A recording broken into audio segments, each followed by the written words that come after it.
¿Cómo estamos, hermanos? ¿Cómo estamos? Tímidos, ¿no?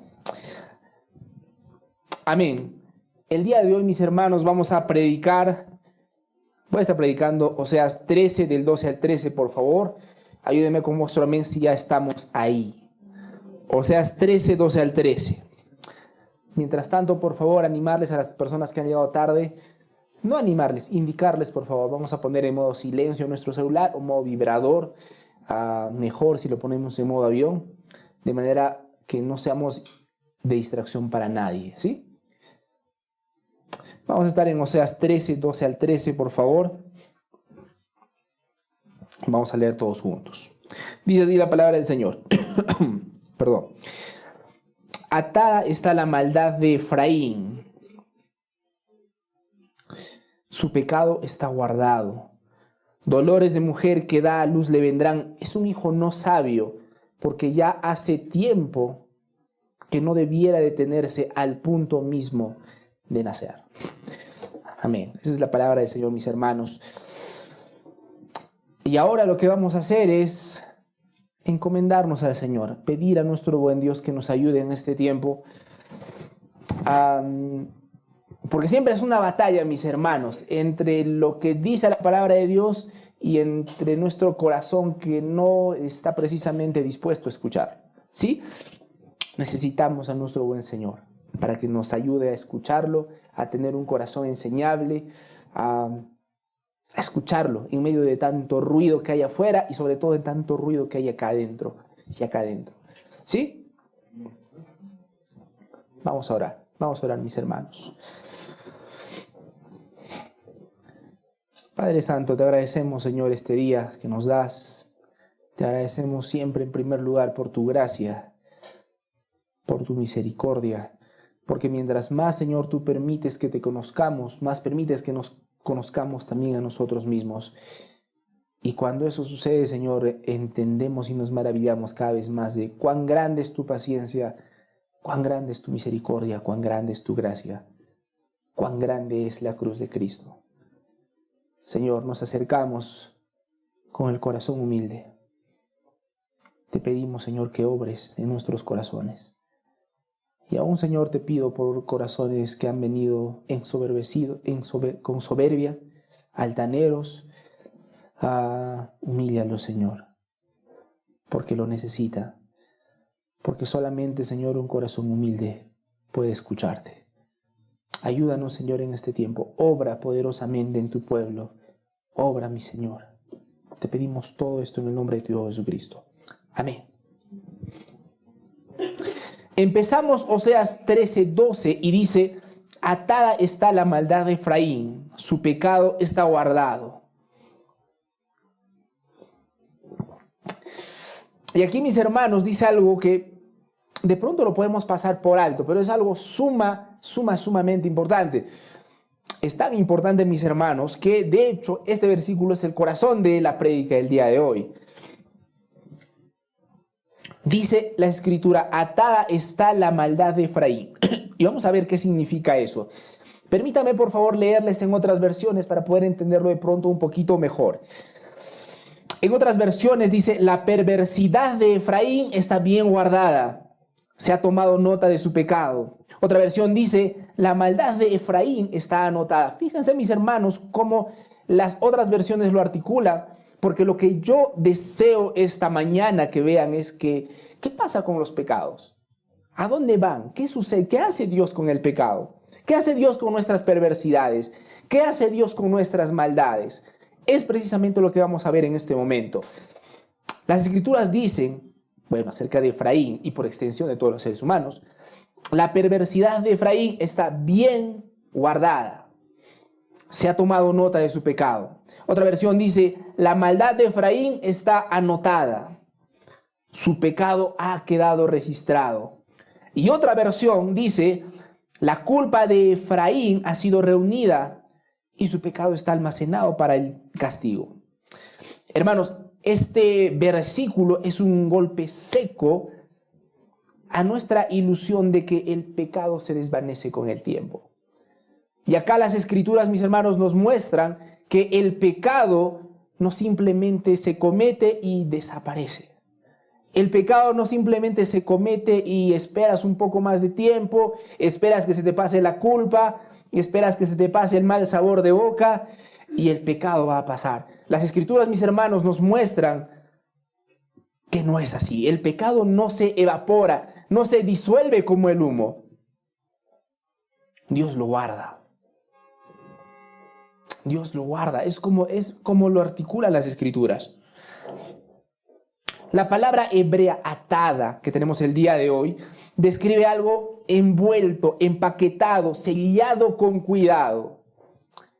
Así es como el Señor articula nuestros pecados. Noten, mis hermanos, nuestros pecados simplemente no son cosas que hacemos y bueno, ya pasarán, ¿no? El Señor, por favor, me lo pasará por alto. Mis hermanos, no. Por lo menos no el Dios de la Biblia. Y en primera instancia nosotros estamos viendo que los pecados son guardados por Dios. ¿Y cuán guardados? Porque hay guardar y guardar, ¿no? ¿No les ha pasado que vuestros papás o vuestras mamás le dicen, oye, por favor, guárdame esto? Y a veces ni siquiera lo encontramos, ¿sí? ¿Alguna vez no les ha pasado eso? Como que lo guardamos, pero está ahí, pasa el tiempo, ya ni nos acordamos dónde lo hemos guardado, ¿no? No es así con Dios. No es así con Dios. Él no solamente dice que lo guarda, Él dice que lo guarda de manera escrupulosa, lo sella, lo ata, sellado con cuidado. Ese es el sentir que da esta palabra. El Señor guarda los pecados, los registra, dice en otro versículo. Usa todo tipo de términos para mostrarnos una verdad importante. Cada pecado que tú cometes sigue ahí. Sigue ahí. Cada mentira, cada orgullo secreto, cada pensamiento impuro, cada idolatría acariciada en lo oculto, queda atado como un rollo, guardado para el día del juicio, según la palabra del Señor. Y en el Antiguo Testamento lo tenían clarísimo también. Cuando Dios guarda el pecado, lo archiva para que no se pudra en el polvo de la historia. Lo custodia como un testimonio vivo. Es como un expediente moral, mis hermanos, abierto ante los ojos de Dios, y aunque esté cerrado ante tus ojos. Así es el pecado para el Señor. No es como nuestra memoria que se borra, ¿no? No es como nuestros secretos que se esconden detrás de excusas piadosas muchas veces. Es un registro celestial, inquebrantable, que espera el día para su revelación. Es así como nos muestra en este momento las Escrituras el pecado de cada uno de nosotros, mis hermanos. Se almacena y se almacena y se almacena y se archiva y se guarda escrupulosamente para un día en específico, para un día de su revelación. Y yo decía que en el Antiguo Testamento lo tenían claro, porque precisamente, por ejemplo, miren cómo lo articula el Salmo 133. Si mirares a los pecados, dicen, ¿quién, oh Señor, podrá mantenerse en pie? Qué terrible peso, ¿no? Qué certeza escalofriante, mis hermanos.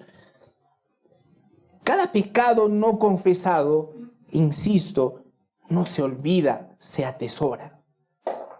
Cada pecado, mis hermanos, no se olvida. El Señor no olvida los pecados. No solo no los olvida, los atesora. Cada resistencia al arrepentimiento es como una moneda más lanzada al cofre de la ira divina. De hecho, es así como lo articula el apóstol Pablo. Él lo va a articular de esa manera en el libro de Romanos. De hecho, por favor, si me pueden acompañar a Romanos 2:5. Vamos, por favor, a Romanos 2:5.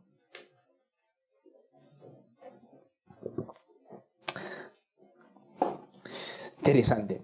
Romanos, mis hermanos, de hecho el libro de Romanos esta carta a los romanos fue escrita a precisamente religiosos que confiaban en su moralidad, a personas que por lo menos se percibían o se sentían o imaginaban que eran creyentes. ¿Ya estamos en Romanos 2:5, mis hermanos? Perfecto. Dice así la palabra del Señor. Pero por tu dureza y por tu corazón no arrepentido, atesoras para ti mismo, ahí está, ira para el día de la ira y de la revelación del justo juicio de Dios. Y es así como aún en el Nuevo Testamento, mis hermanos, el Señor nos muestra esta verdad espantosa, porque ciertamente es una verdad espantosa, mis hermanos. Cada pecado que nosotros cometemos, el Señor los va acumulando. Insisto, cada orgullo defendido, cada pecado excusado, cada palabra hueca, cada falta que para nosotros no es tan grave, está siendo guardada por el Señor continuamente para el día de ira. Miren cómo dijo un autor puritano: los pecados no desaparecen por el paso del tiempo. Lo que no es perdonado es acumulado. Lo que no es perdonado es acumulado.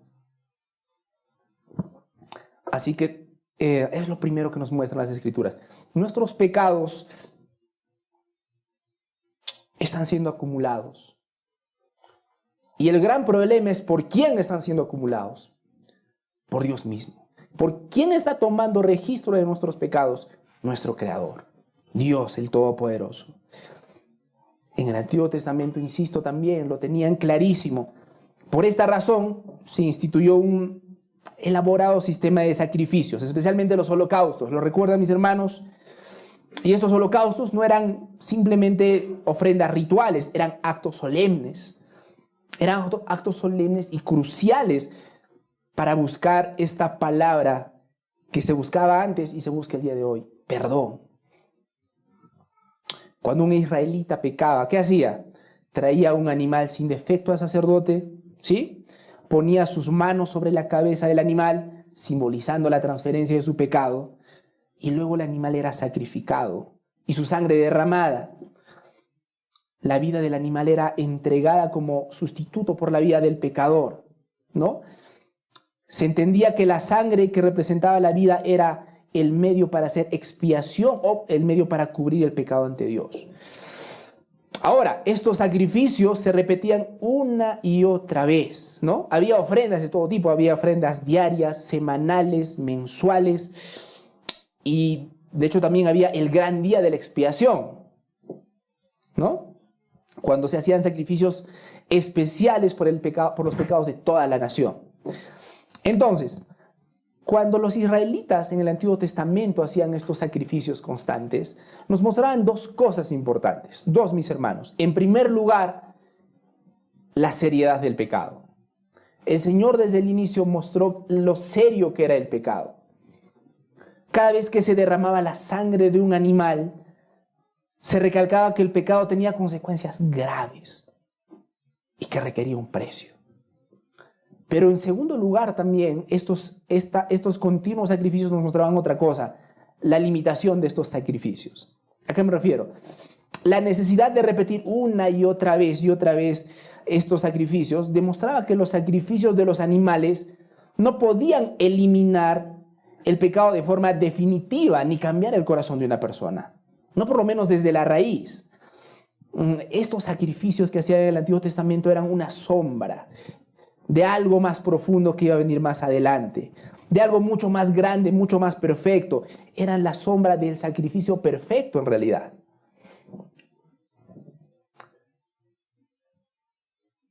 Y eso lo muestra Hebreos 10:4. Miren cómo, vamos por favor todos a Hebreos 10. Vamos a leerlo juntos, perdón. Vamos juntos, por favor, a Hebreos 10:4. Entonces estamos transicionando del Antiguo Testamento, de los rituales, de los holocaustos, de los sacrificios que hacían en el Antiguo Testamento. Ahora en el Nuevo Testamento vamos a mostrar a dónde apuntaba esos sacrificios, qué cosa más profunda mostraba esos sacrificios, la sombra de qué eran esos sacrificios. Vamos por favor a Hebreos 10:4, ayúdenme por favor con vuestro amén cuando ya lo tengamos. Entonces, dice Hebreos 10:4, mucha atención: porque la sangre de los toros y de los machos cabríos, ¿qué dicen mis hermanos? No puede quitar los pecados. Aprovechando que estamos en Hebreos 10:4, por favor, vamos a saltar al 11 y vamos a leer todos juntos hasta el 14. Y ciertamente todo sacerdote está día tras día ministrando y ofreciendo muchas veces los mismos sacrificios que nunca pueden quitar los pecados. Insiste ahí. Versículo 12. Pero Cristo, ahí está, habiendo ofrecido una sola vez para siempre un solo sacrificio por los pecados, se ha sentado a la diestra de Dios. Versículo 13. De ahí en adelante esperando hasta que sus enemigos sean puestos por estrado a sus pies. Porque con una sola ofrenda hizo perfectos para siempre a los santificados. Ese es Cristo, mis hermanos. Ese es Cristo. Él iba a pagar por los pecados, hermanos. Pero solamente Él. ¿Qué hizo Jesús con nuestros pecados? Y ahí está la grandeza de Jesucristo, mis hermanos. Ahí está la grandeza del Evangelio. Hay dos cosas. En primer lugar, la seriedad del pecado. Insisto una y otra vez. Lo que insisten las Escrituras. Los pecados no se borran. Los pecados no se evaporan. Los pecados se están sumando continuamente, mis hermanos. Están acumulando cada vez más la ira de Dios para ti, para cada uno de nosotros. ¿Cómo podemos hacer para que esos pecados sean borrados? Solamente a través de un sacrificio perfecto. Sola y únicamente a través de un sacrificio perfecto. Hermanos, si yo quiero que salgas con una sola frase de esta prédica, o con un solo mensaje, el mensaje es sencillo. Nuestra única esperanza es Jesucristo. No hay otra forma de borrar nuestros pecados. No hay otra forma de estar bien con Dios. Y no importa cuántos libros de motivación personal hayas leído, no importa cuánto quieras automotivarte, no importa si tú has olvidado ya aquellas cosas que has hecho, no importa. Porque finalmente Dios, quien va a juzgarte, los está guardando escrupulosa y meticulosamente. Nuestra única esperanza es Cristo. Nuestra única y segura esperanza es Cristo. Miren lo que dice Colosenses 2:14 respecto a lo que Él hizo. Para ver la grandeza, mis hermanos. En primer lugar tenemos un pecado imborrable. En realidad yo le puse un pecado que no se borra, más para llamar su atención. Los pecados en general no se borran. Ningún pecado en general puede borrarse, porque sí. De hecho, las Escrituras dicen que ese pecado fue traspasado a Jesucristo. Cuando Cristo, yo quiero que veas la maravilla de lo que sucedió para contigo. Cuando Cristo recibió lo que tú merecías recibir, sucedió lo que dice en Colosenses 2:14.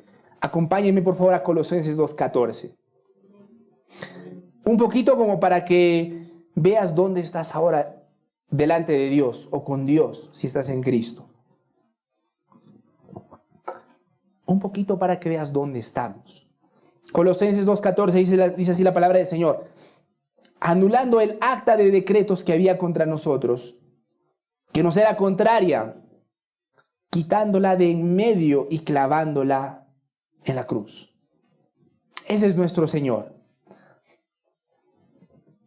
Ese es nuestro Señor. Cuando Cristo vino, mis hermanos, y fue clavado en una cruz, vino precisamente para que nuestros pecados sean perfectamente perdonados. Cuando Cristo vino y murió y se entregó en esa cruz, ¿vino para qué? Para pagar por nuestros pecados. Por todos los pecados de todos aquellos que iban a creer en Él. Y cuando Él pagó por nuestros pecados, cuando Él se entregó por nosotros, dijo una de las palabras más preciosas e impresionantes y tranquilizadoras que nosotros podemos tener. Eso está en Juan 19:30. Vamos, por favor, a Juan 19:30. Juan 19:30. Porque esta mañana, mis hermanos, quisiera que veamos la seriedad del pecado, pero la grandeza también de lo que hizo Jesucristo por nosotros. Ayúdeme con vuestro amén cuando estemos en Juan 19:30. Cuando Jesús hubo tomado el vinagre, Maravilloso, hermanos. Contempla a tu Salvador en este versículo. Cuando Jesús hubo tomado el vinagre, dijo, consumado es. Y habiendo inclinado la cabeza, entregó el Espíritu. Y esa es la palabra, mis hermanos, que el Señor dijo. Consumado es. Y quisiera que nos detengamos un momento aquí.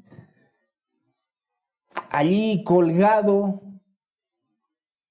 con su espalda desgarrada, con su rostro desfigurado, Jesús abrió su boca y pronunció las palabras más poderosas jamás gritadas en este mundo. Consumado es. Bueno, 3 palabras en nuestra lengua, una palabra en la suya. Tetelestai. Tetelestai. Consumado es.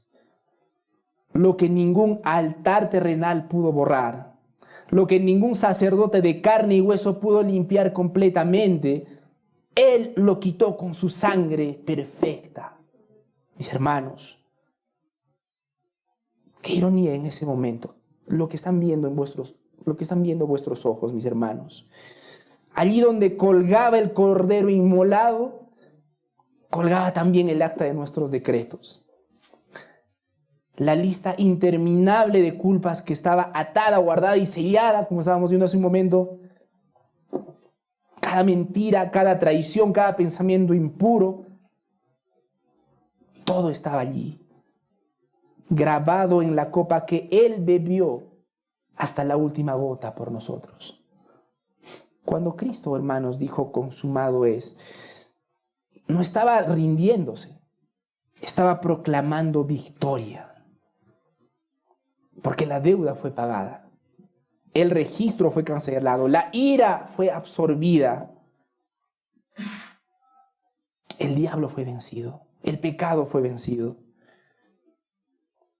Yo quiero que veas la importancia de este versículo, mis hermanos, porque si crees en Cristo, si crees realmente en Él, y noten que no estoy hablando de obras, estoy hablando de creer en este momento. Porque si crees realmente en Él, si has puesto tu fe realmente en Él, si realmente crees que Él ha muerto por tus pecados, ahora tú estás así con el Señor. La deuda fue pagada. La deuda fue pagada. Él es el Redentor definitivo, mis hermanos. No hay otro altar donde buscar perdón. No hay otro nombre que pueda borrar lo que Dios ha guardado. Ni la religión más devota, ni la moral más pulida pueden añadir nada a esas palabras que dijo Jesucristo. Consumado es. Consumado es significa que la obra está terminada, perfecta, y que es suficiente y para siempre. Cuando Cristo dijo consumado es, está diciendo que tu pasado no puede levantar testimonio contra ti si estás en Cristo. Que tus pecados que estaban atados y guardados ya no tienen voz para acusarte. La justicia de Dios que exigía tu condena, ahora exige tu libertad, porque Cristo pagó por cada uno de esos pecados. Yo espero que se den cuenta, mis hermanos, no hay nada más que hacer sino rendirse. Rendirse a Él en gratitud, con fe. Con una vida que confiesa, sin ese grito yo estaría perdido para siempre. Y subraya ese texto, mi hermano. Cuando el Señor dice consumado es, está declarando su victoria. Consumado es. Hermano, que tu alma lo oiga cada mañana. Que tu conciencia lo crea cada noche.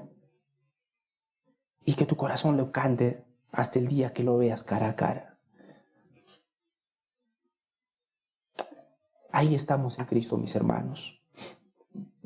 Ahora, volviendo al punto de Oseas 13:12, hemos visto una verdad solemne, mis hermanos. Cada pecado queda registrado delante de Dios. Nada se borra por olvido humano, ni por ritos vacíos. Solamente la cruz de Cristo pudo anular esta acta. Jonathan Edwards dijo algo muy interesante. Cada pecado no confesado es como un grano de arena que con el tiempo forma una montaña de culpa. Interesante forma de articularlo, ¿no? Cada pecado no confesado es como un grano de arena que con el tiempo forma una montaña de culpa. El juicio puede tardar, pero cada grano será contado pero cada grano será contado si no se lava en la sangre de Cristo. Cada grano, cada cosa que te parezca aún cada pecado que te parezca aún el más insignificante, será contado por el Señor, si no se lava con la sangre de Cristo. Necesitamos perdón. Necesitamos perdón. Y ese perdón solamente lo vamos a encontrar en Cristo.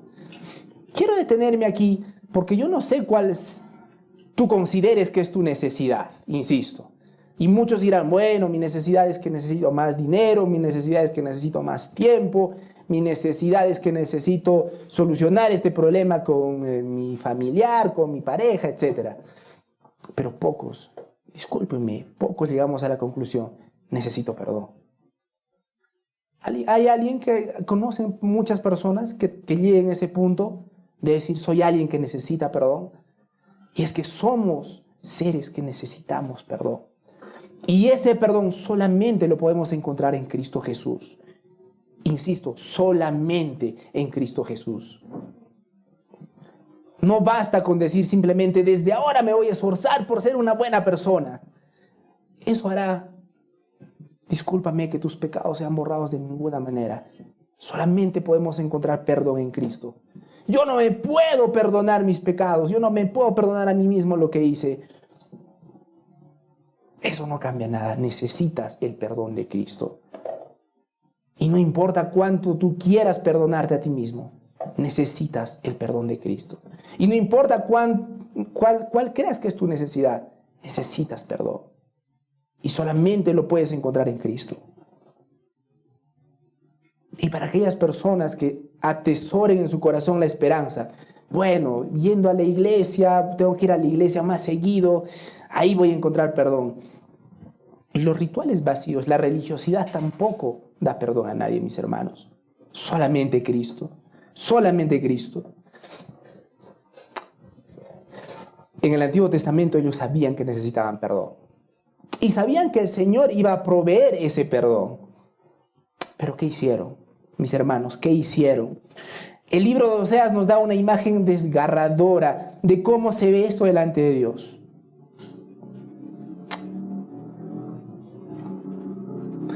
En lugar de rendirse, porque el Señor siempre les decía, vuélvanse a mí, busquen vida, arrepiéntanse. Pero el pueblo de Israel, en lugar de rendirse, endureció más su corazón. ¿Cuántos estamos así, mis hermanos? El Señor nos muestra tantas cosas, nos pone cada cosa, cada circunstancia, cada palabra en nuestras vidas, y en lugar de rendirnos ante el Señor, simplemente nos endurecemos más. Eso es lo que hizo Israel, lamentablemente. Tenían en sus manos la oportunidad de volver, pero la despreciaron. Y Oseas articula esta respuesta con una imagen de un hijo que llega el momento de nacer, pero que no quiere salir. Vamos, por favor, a Oseas 13:13, para que veamos a lo que me estoy refiriendo. Porque aquí nos muestra a un pueblo que debería dar fruto de arrepentimiento, pero se queda atrapado en su necedad. Vamos a leer todos juntos, por favor, Oseas 13:13. Dice así la palabra del Señor. Dolores de parto le vendrán. Hijo desconsiderado porque no permanece a tiempo en el lugar del rompimiento. Este versículo es una de las metáforas más poderosas y desgarradoras de todo el libro de Oseas. ¿Por qué?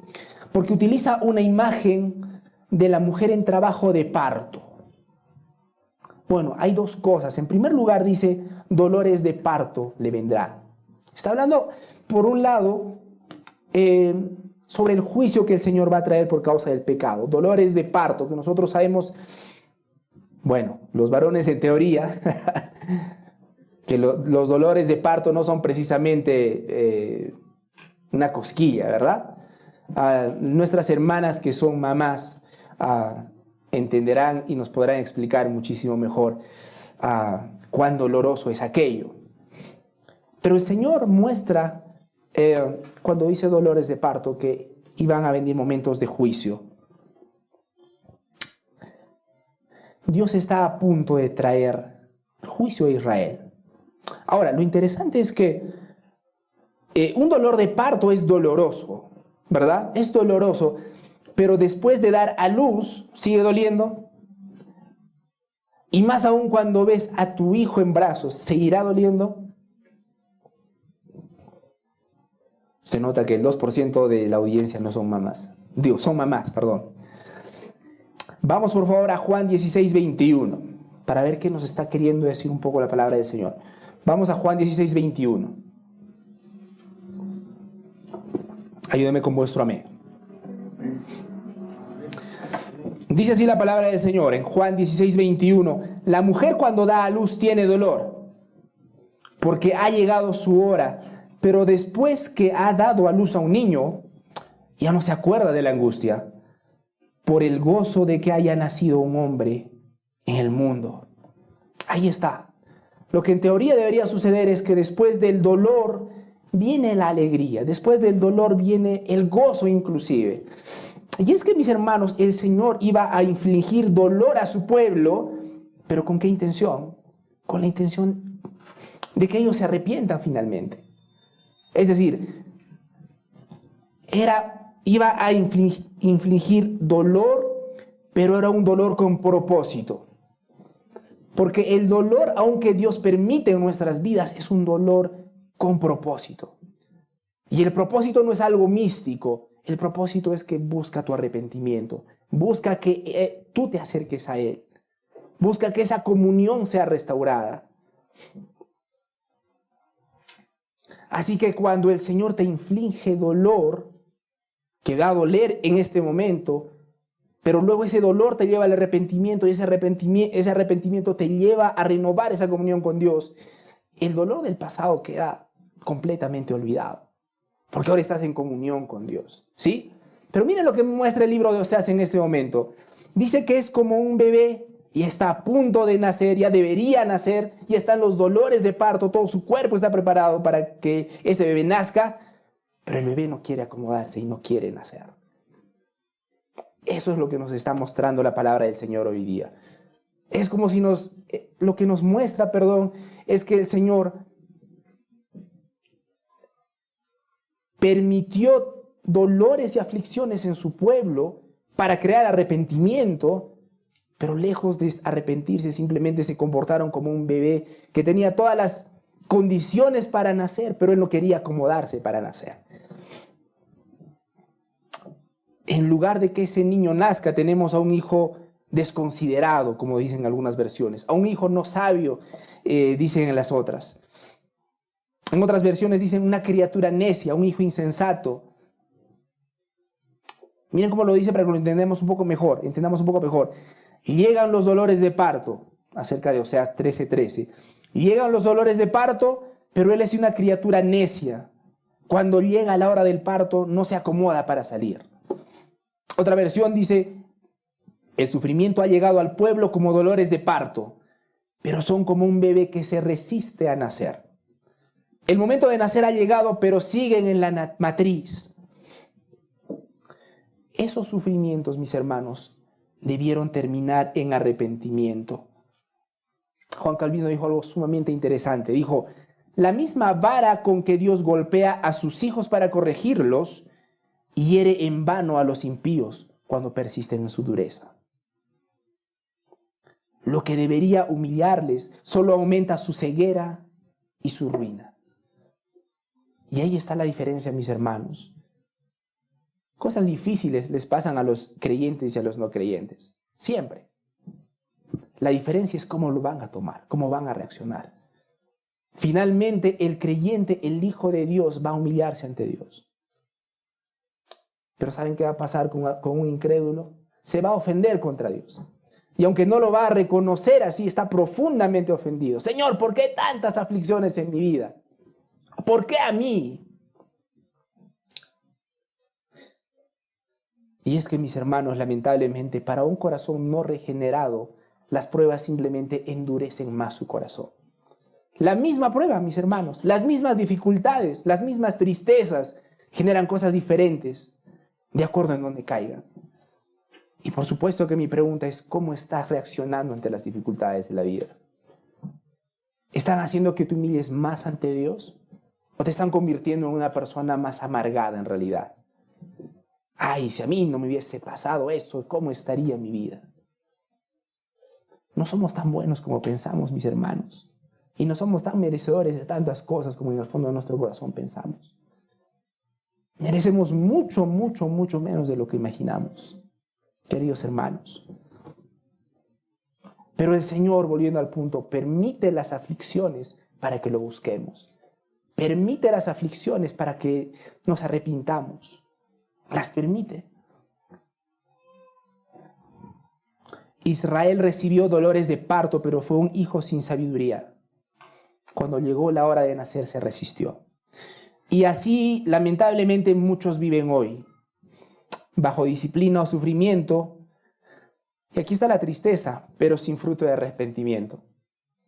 Personas que están sufriendo, sufriendo y sufriendo, pero no hay nada de arrepentimiento. Ay, mis hermanos, estas personas están tan ocupadas con sus tristezas, tan ocupadas con sus desgracias, que no tienen tiempo para arrepentirse. ¡Qué desgracia! ¡Qué desgracia! Y la desgracia es doble porque ellos piensan que su desgracia es en la aflicción que están pasando en sí. La desgracia es que esa aflicción no logra moverles 1 centímetro para buscar a Dios, para arrepentirse de sus pecados. Este versículo, mis hermanos, nos muestra un pueblo obstinado en su pecado. ¿Cuántas pruebas? Es una pregunta para ustedes. ¿Cuántas pruebas más esperas que Dios te dé para que te arrepientas y vuelvas? ¿Qué más estás esperando? ¿Qué más estás esperando? No es una pregunta retórica. En realidad es una pregunta retórica. Porque no deberíamos esperar nada más para arrepentirnos delante del Señor. Te animo a que reconsideres cómo estás manejando tu vida. Te animo a que reconsideres cómo estás con el Señor. Mira cómo dice Salmos 32:9. No seas como el mulo o el caballo, que no tienen entendimiento y que necesitan un freno o una brida para mantenerse controlados. Si alguno de ustedes, mis hermanos, están pasando por pruebas, por dificultades, por tristezas, por lamentos, el Señor tiene algo que decirte el día de hoy. Cada prueba, cada momento de quebranto, cada dolor permitido no es para destruirte, es para moverte, siempre. Dios no envía dolores de parto, mis hermanos, para que te quedes igual. Lo envía para que nazca algo nuevo dentro de ti. Confesión, fe, dependencia de Cristo. Insisto, mi hermano, mi hermana, es un sufrimiento con propósito. Cada sufrimiento que el Señor permite en tu vida es un sufrimiento con propósito. Y por favor les animo, no pierdan el tiempo frustrándose en el sufrimiento en sí. ¿Por qué me hablaron así? ¿Por qué me pasó esto? Yo no sé, pero sé que Dios lo permitió. Y que lo permitió por tu bien. ¿Cómo puede ser bien a lo que me causa tanto dolor? Sí, porque el dolor de Dios siempre causa bien. Siempre, para todos los que le aman. Él no ha permitido esas cosas para destruirte. Nuevamente, el Señor te ama. Él te ama. Pero Él va a permitir estas cosas para moverte, para transformarte, para que no te quedes donde estabas. ¿Qué significa todo esto para nosotros, mis hermanos? 2 cosas. En primer lugar, no subestimes la seriedad del pecado. Lo voy a repetir. No subestimes la seriedad del pecado. Podemos estar tan mal acostumbrados a nuestro pecado que lamentablemente podemos llegar a la conclusión de decir, pero si los demás lo hacen, pero si todo el mundo lo hace, pero si así lo hace todo el mundo, si así lo hace tal persona que conozco, no subestimes la seriedad del pecado. Como hemos visto en Oseas 12:12, el Señor lleva un registro. Él no lo olvida. Tus pecados no son olvidados por Dios. Están guardados y van a ser traídos a la luz. Eso nos debe llevar a dos cosas. Uno, a una convicción profunda del pecado y obviamente a buscar perdón, y un perdón que solamente se puede encontrar en Cristo Jesús. Y si hasta este punto has tratado de encontrar perdón en cualquier otra cosa que no sea en Cristo Jesús, no importa cuán bien te haya hecho sentir, no importa cuán tranquilo estés ahora, los pecados siguen ahí, ante un Dios santo, santo, santo, que no te tomará por inocente, perdón. No vivas en la complacencia o en la creencia de que puedes esconder tu iniquidad. Recuerda que, como dice Lucas 12:2, no hay nada oculto que no haya de ser manifestado. Segunda cosa, no pospongas el arrepentimiento. No pospongas el arrepentimiento. El momento del arrepentimiento es hoy y ahora. Israel fue llamado un hijo no sabio, que se negó a nacer en el momento oportuno. Y por lo tanto, Dios hoy te llama al arrepentimiento, porque la realidad es que mañana no está garantizado.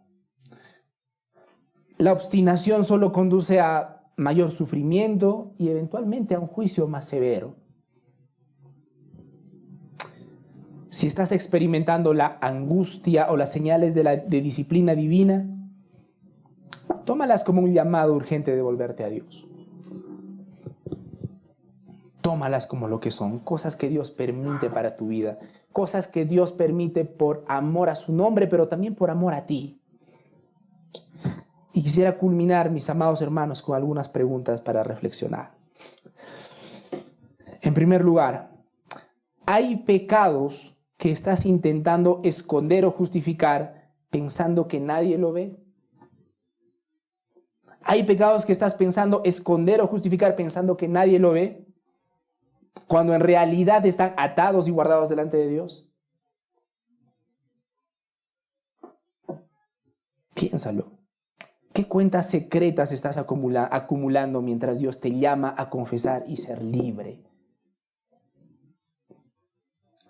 Segunda pregunta. ¿Cómo estás respondiendo a los dolores de parto que Dios permite en tu vida? ¿Cómo estás respondiendo? ¿Cómo estás respondiendo a los dolores de parto que Dios permite en tu vida para empujarte al arrepentimiento? ¿Te resistes a su disciplina? ¿Te arrepientes o sigues atrapado en tu necedad?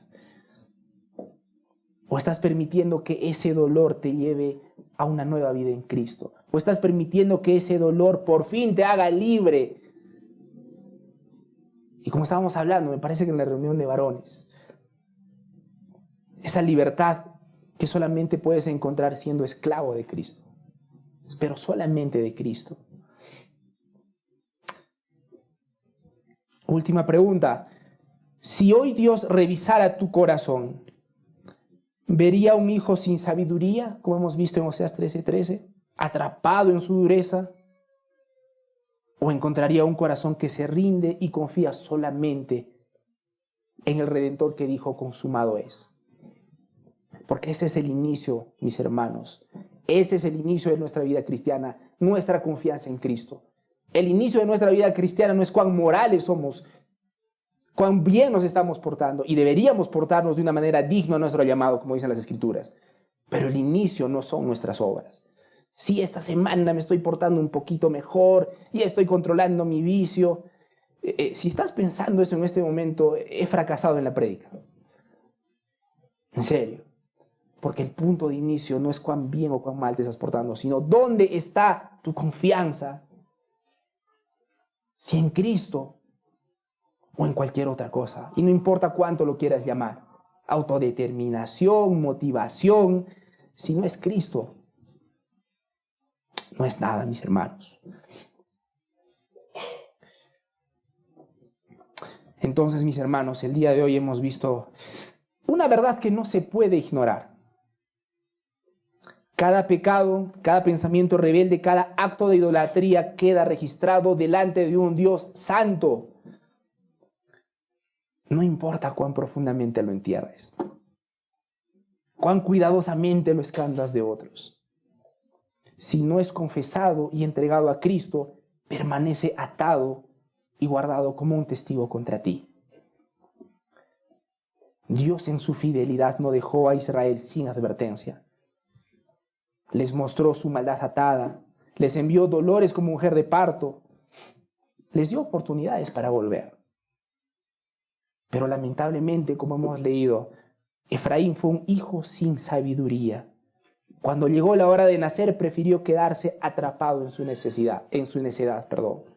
¿Eres tú ese hijo atrapado en su necedad?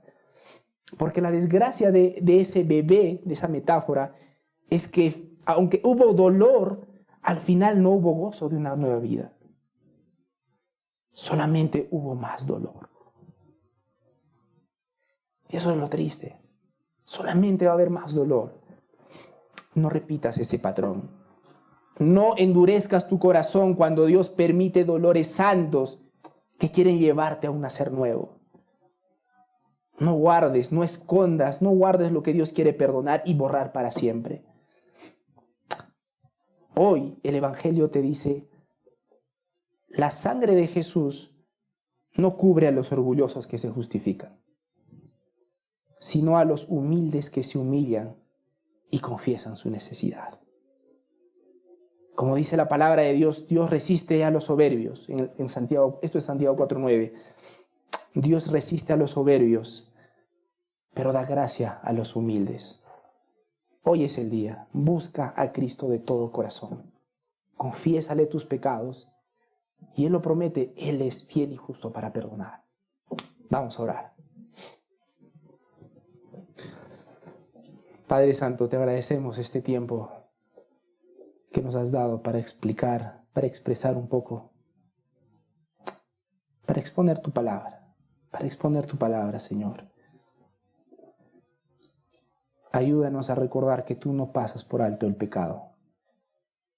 Perdónanos, Señor, si hemos trivializado esa palabra. Arrepiéntete, pecador, que es un llamado santo de ti. Perdónanos, Señor, por cada vez que no queremos llamar al pecado por su nombre. Y peor aún, perdónanos, Señor, cuando queremos encontrar la solución en cualquier cosa menos en la sangre de tu Hijo Jesucristo. No queremos ser, Señor, como ese hijo insensato que simplemente causó dolores y finalmente no hubo arrepentimiento. Mi Señor, te pido que nos des ese corazón de recibir los dolores que tú permites en nuestra vida. Sí, que a nosotros nos sorprende, pero a ti no, Señor.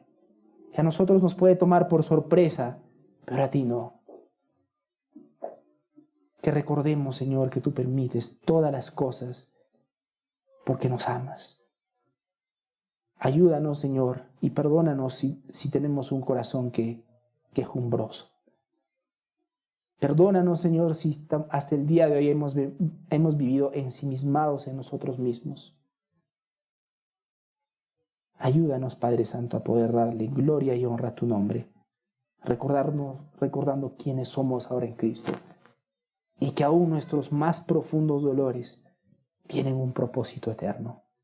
Y aún confiar, Señor, que tú permites todas estas cosas para el bien de todos los que te aman. Danos ese corazón, Señor, y no permitas que salgamos como nosotros entramos aquí. Ayúdanos, Padre Santo, en el nombre de tu Hijo Jesucristo. Amén.